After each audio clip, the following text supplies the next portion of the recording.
Alors, Bezrat Hashem, le Chok d'Israël ce matin, Lilou Nishmat Aisha, Myriam Yamna Bat Chana, et aussi Machlouf Eliyahu Ben Frecha et Mordechai Shamir Ben Yehudit.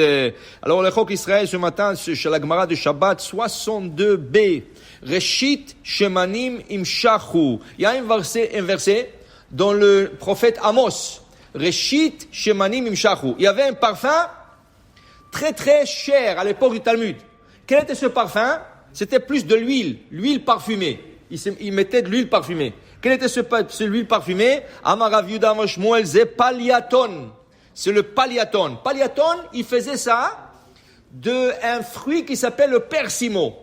Okay? D'ailleurs, c'est écrit que dans le Gan Eden, le grand tzadikim ont le mérite, chacun d'avoir un fleuve ou plusieurs fleuves de l'eau de persimo.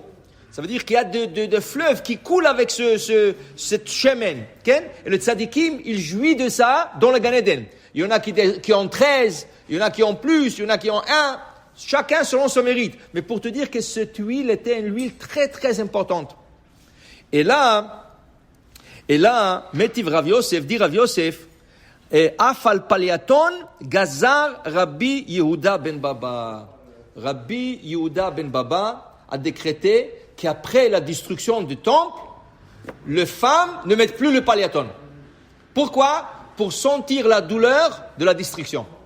Alors il voulait diminuer ce plaisir pour que les gens prient pour la construction du nouveau Beth Mikdash. Parce que si tu as toujours du plaisir, tu ne sens pas que tu as besoin de quelque chose. Okay? Alors il a décrété Rabbi Yehuda ben Baba à la paliaton. La Gemara continue. Et qu'on a décrété aussi Mizreke Yain. Qu'est-ce que c'est Mizreke Yain? Des fontaines de vin. Qu'est-ce que c'est des fontaines de vin? Alors, Rabbi Ami et Rabbi Assi, Chadamar Kenish Kninin. Qu'est-ce que c'est Kenish Kenin? Kenish Kenin, dit Rashi, était un verre double. Alors, il y avait 2 verres collés, un à côté de l'autre. Tu mettais le vin dans un, et il y avait une technique, dit Rashi, il y avait une technique en manout. C'était une technique, les gens jetaient le vin dans l'air et ils attrapaient ça avec le deuxième verre. Pourquoi ils ont fait 2 verres? Tu mets le vin dans un, tu le jettes en l'air et tu attrapes ça dans l'autre. C'était une technique. Okay? Et ça, c'était comme la simcha. Ça emmenait la joie. Comme nous on fait, quand tu as la joie, qu'est-ce que tu fais? Le haïm. On se tape le verre. Eux, ils jetaient comme ça le vin, ils l'attrapaient avec l'autre verre. Okay? Alors ça aussi, ils ont décrété. Pourquoi? Encore à cause de Beth Amikdash qui est détruit, on ne voulait pas.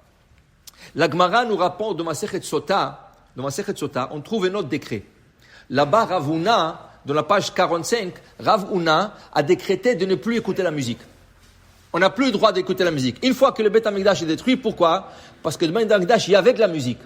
Les Lévis chantaient, chaque fois qu'on faisait un sacrifice, les Lévis chantaient. Okay? Alors ils ont décrété, après la destruction du temple, il n'y a plus de musique, on n'écoute plus la musique. Dit la Gemara, tu sortais sur le marché, depuis ce décret-là, tu sortais sur le marché, le vendeur là-bas qui vendait des canards, il vendait des canards, des poulets, il te disait, monsieur, je te donne 100 canards pour $1. Le gars il disait, j'ai pas envie. 100 canards pour $1, pour rien du tout. $1 pour 100 canards. Rien, je vais pas. Et tu sais qu'est-ce que tu peux faire avec les canards? Tu peux manger, tu peux prendre des plumes, faire des manteaux, faire des oreillers, faire des coussins. Il y a plein de choses. L'huile que tu fais de la graisse de canard, elle est excellente à l'époque. Hein? Personne voulait. Personne n'avait envie de vivre. Tu leur as enlevé la musique, c'est comme si tu leur as enlevé le goût de la vie. Okay? Juste après, Rav Huna est venu Rav Chisda et dit c'est trop. Les gens n'ont plus envie de vivre. Regardez qu'est-ce qui se passe aujourd'hui. Les gens ne sortent plus au restaurant. Les gens presque ne sortent pas au centre d'achat. Tu fais tous les achats en ligne. On dirait que les gens n'ont plus envie de vivre. Okay? Les gens n'ont plus envie de s'habiller. Alors ils vont pas dans des magasins des habits pour acheter des habits. Alors ils sortent pas le soir et tout ça. Alors les gens, ils ont perdu comme le goût de la vie. Okay? Alors peut-être c'était bon, parce que ce monde est rentré dans un mode, tout était vite, tout le monde perdait la tête. Quand je vous dis, hey, il faut relaxer un peu. Hein, et je vais vous relaxer un peu. Alors il envoie un virus, il relaxe. Mais maintenant, vient Rav Chisda, il dit, c'est pas bon, on peut pas continuer comme ça. Il faut reprendre le goût de la vie. Okay? Qu'est-ce qu'il a fait? Il a enlevé le décret. Dit la Gemara, Rav Chisda est venu. Il a enlevé le décret qu'on ne peut plus écouter la musique. Tu sortais sur le marché, tu voulais acheter un canard pour $100, tu ne trouvais pas. Tu disais au gars, s'il te plaît, vends-moi un canard, l'Ichvot Shabbat. Je vais manger un canard, je te donne $100. Il dit, Mandis, moi j'ai pas. Okay? Les gens ont repris le goût de la vie, ils attrapaient tout. Pour te dire qu'il y a des choses qui ont été décrétées par nos sages à cause de la destruction du temple. Ici, c'est le parfum. Ici aussi, c'est le vin, le vin de kinin, okay? Et aussi la musique. Trop, on peut pas. Mais il faut savoir qu'il y a des limites. Okay? Même la musique que tu peux écouter, tu n'as pas le droit d'écouter la musique goy.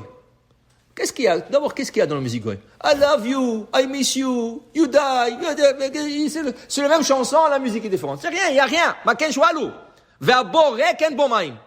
La musique juive, Tehillim, de chansons de Tehillim, de la belle musique, ça donne envie, ça rappelle le Beth Amikdash, ça nous donne envie d'aller à la synagogue. Ça, oui. Alors déjà qu'on a le droit d'écouter la musique, pas tout. Rav Chisda n'a pas permis toute la musique. Regardez dans Igrot Moshe, regardez dans Haveda, tous les grands décisionnaires. Ils ont dit, la seule musique permise est la musique juive. Maintenant, toi, tu veux écouter musique de background. Ça veut dire la musique sans mots, ok, ça va. Mais pas de musique avec des mots goy qui donnent envie de faire des folies. Ça, non. Écoute la musique juive pour que tu reçois et tu te rappelles de Beth Amikdash. Okay? Alors, pour dire que voilà, cette Gemara nous dit, il faut savoir qu'il faut toujours avoir le souvenir de Beth Amikdash. Baruch Adonai le'olam. Amen ve amen.